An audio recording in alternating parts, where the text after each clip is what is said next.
Rich. Great with his words. Probably be fashionable. He has to be at least this much taller than me.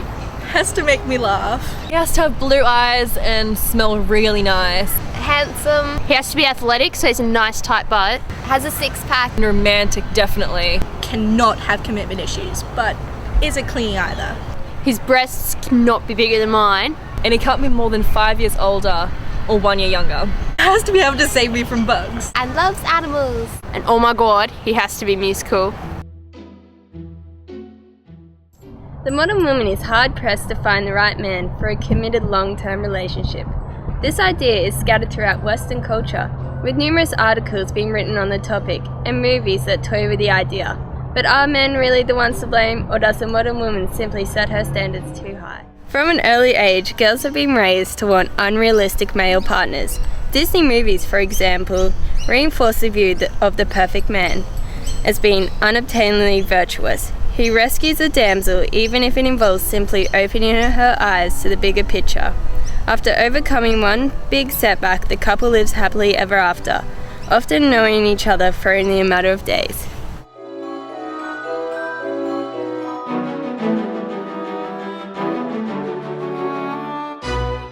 These ideas then evolve into popular young adult fiction. Television shows, movies, and novels centered on the high-school romantic dramas such as Gilmore Girls, Twilight, and Gossip Girl. The obstacles are bigger and the people are more flawed, but they still have a happy ending and the virtues outweigh the vices. Once adulthood rolls around, women are sensitized to men who fit the Prince Charming mold. However, when we look at men, or people in general, there are few who tick all the boxes. If you had to pick a gender, who do you reckon had the highest standard? Probably women. Men.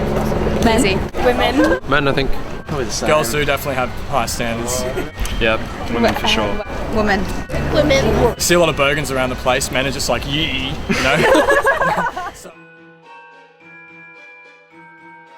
We are joined here today by Kylie Phillips. Kylie has over half a decade of experience in marital communications and relationship counselling.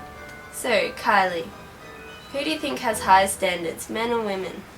I think it really depends on the individual. I mean, there are men out there who are, well, wouldn't really even scrape up to the very, very bottom end of most women's standards, but there are, of course, women whose standards are set far too high, unrealistically high. Is it healthy for people to hold these high standards when looking for a partner?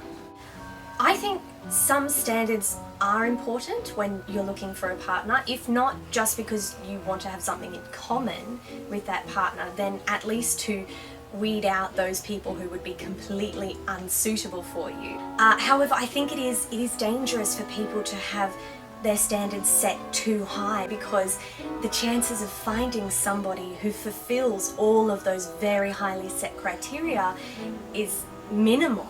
The key component in any partnership is compromise, after all. Do you think media is to blame for women's high standards? I think the media definitely contributes to forming those high standards, but there are other contributing factors such as parents and past experiences, past relationships, environment, social situation, all these sorts of things. All of these factors combine to really form an environment really in which women are encouraged to develop high standards. In the course of this documentary, we have established that women are in fact the gender that holds the highest standards when looking for a partner.